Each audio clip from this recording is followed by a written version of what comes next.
Radhe Radhe everyone, welcome to Kisori Pharmacy.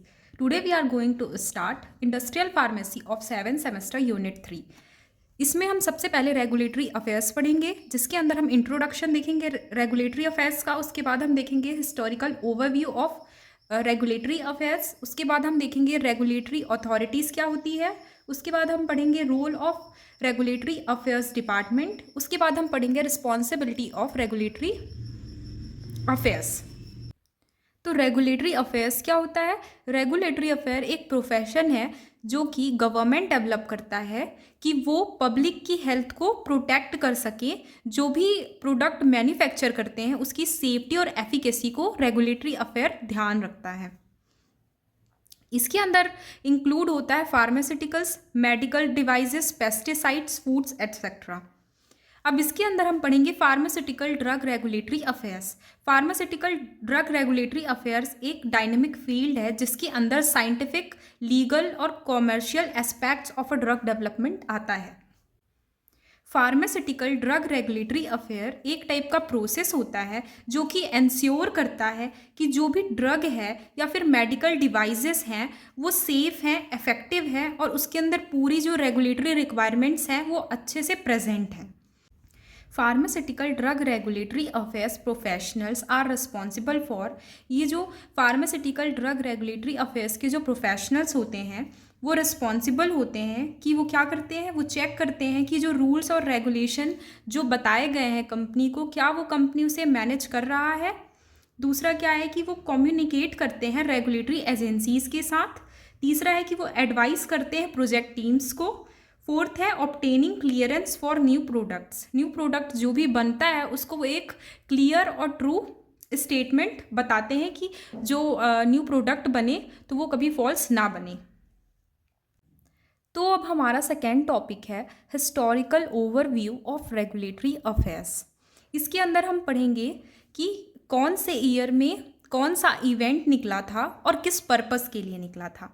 1906 में pure food and drug act निकला था जिसका जो मेन एम था वो था प्रिवेंट फॉल्स क्लेम्स।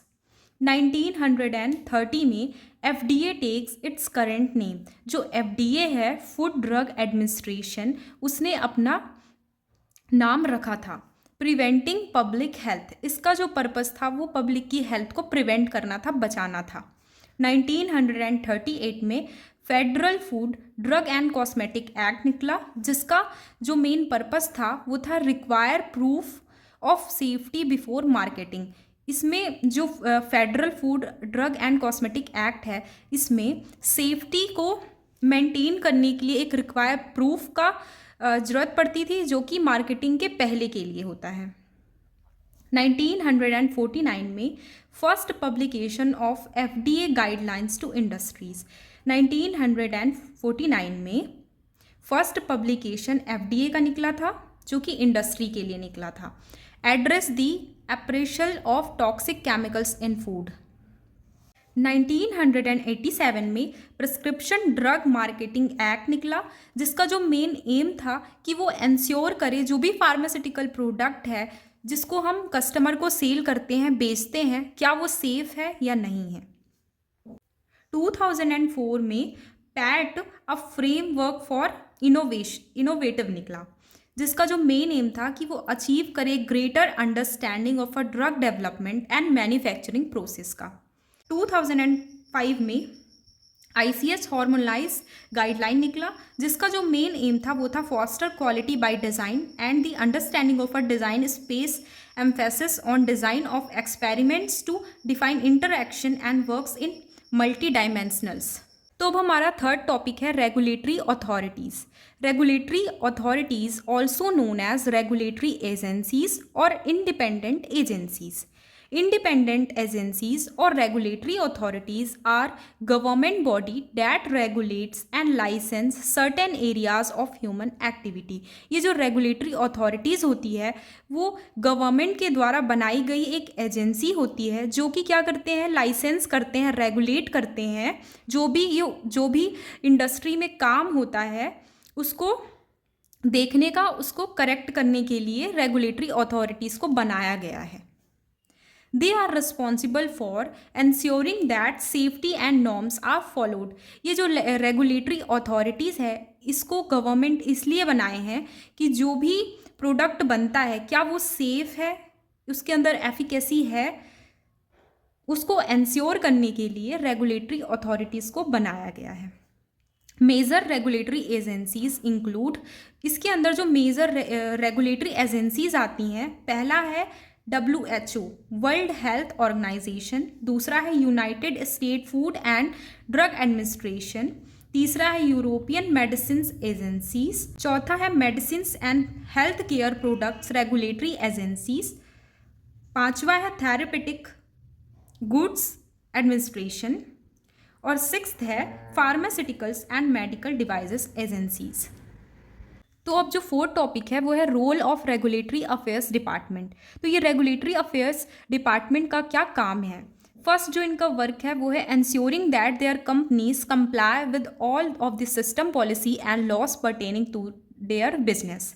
तो जो रेगुलेटरी अफेयर्स डिपार्टमेंट है, इनका जो सबसे फर्स्ट काम है वो है कि जो भी कंपनी है, कंपनी के अंदर जो भी लॉज और रेगुलेशन बताए गए हैं, क्या वो वर्कर्स हैं, जो मैन्युफैक्चरर्स हैं, क्या वो उस पॉलिसी को, उस लॉस को मेंटेन कर रहे हैं कि नहीं कर रहे हैं। दूसरा है advising their companies on the regulatory aspects and climate that would affect purposed action.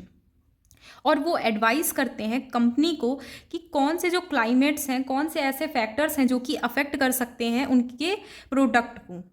Supporting manufacturers in defining drug development pathway during pre NDA meeting and providing confirming development pathway. ये सपोर्ट करते हैं manufacturers को define करने के लिए, उन्हें समझाने के लिए कि जो ड्रग डेवलपमेंट पाथवे है during pre new drug application meeting and providing confirming development pathway. Monitoring drug safety by collecting pharmacovigilance data and reviewing labs. ये मॉनिटर करते हैं जो भी ड्रग है उसकी सेफ्टी को कैसे करेंगे, जो फार्माकोविजिलेंस डाटा को कलेक्ट करके और रिव्यू करके उनके लैब्स को। Keeping records for drug product submission and approval data base. ये जो रेगुलेटरी अफेयर्स डिपार्टमेंट होते हैं, ये क्या करते हैं, ये जो रिकॉर्ड्स होते हैं ड्रग्स के सबमिशन के और जो भी डाटा बेस होते हैं उनके रिकॉर्ड को ये क्या करते हैं, कलेक्ट करके रखते हैं और फिर बाद में सबमिट करते हैं। Drug regulatory agencies department manages following statements. पहला है क्वालिटी कंट्रोल, दूसरा है क्वालिटी एश्योरेंस, तीसरा है मैन्युफैक्चरिंग, फोर्थ है मार्केटिंग, फिफ्थ है क्लिनिकल, सिक्स्थ है सप्लाईज एंड सप्लायर्स और सेवेंथ है प्रोडक्ट डेवलपमेंट। तो जो लास्ट टॉपिक है वो है responsibility of regulatory affairs professionals. अब जो रेगुलेटरी अफेयर्स प्रोफेशनल्स होते हैं उनकी क्या क्या जिम्मेदारियां हैं? तो इनका जो फर्स्ट रिस्पॉन्सिबिलिटी है वो है working with federal, state and local regulatory agencies and personal on specific issues related to their business. ये जो रेगुलेटरी अफेयर्स प्रोफेशनल्स होते हैं, ये फेडरल मतलब कंट्री, स्टेट मतलब पर्टिकुलर स्टेट, और लोकल मतलब सिटी या फिर विलेज। तो ये क्या करते हैं, ये जो रेगुलेटरी अफेयर प्रोफेशनल्स होते हैं वो वर्क करते हैं, काम करते हैं फेडरल, स्टेट और लोकल रेगुलेटरी एजेंसीज के साथ and personal on specific issues related to their business. और जो भी इशूज़ होती हैं, प्रॉब्लम्स होती हैं उनको बिजनेस से रिलेटेड, उसको ये सॉल्व करते हैं। Collect and evaluate the specific data that their research and development colleges are generating. ये कलेक्ट करते हैं, एवेल्युएट करते हैं साइंटिफिक डाटा को जो कि उनके रिसर्च और डेवलपमेंट के काम में आता है, जनरेट करने में आता है। Formulate regulatory strategies for all appropriate regulatory submissions such as domestic product। ये formulate करते हैं regulatory strategies को for all appropriate regulatory submissions। Manages and review audit reports। ये audit reports को manage करते हैं और review करते हैं, देखते हैं, check करते हैं। Participate in research and development training, pilot plant scale up etc। Providing accurate and complete information about the quality, safety and effectiveness of the product, to their physicians and other health care professionals. ये provide करते हैं एक correct और complete information को about the quality, safety and effectiveness of the product. Thank you everyone for watching this video. Radhe Radhe.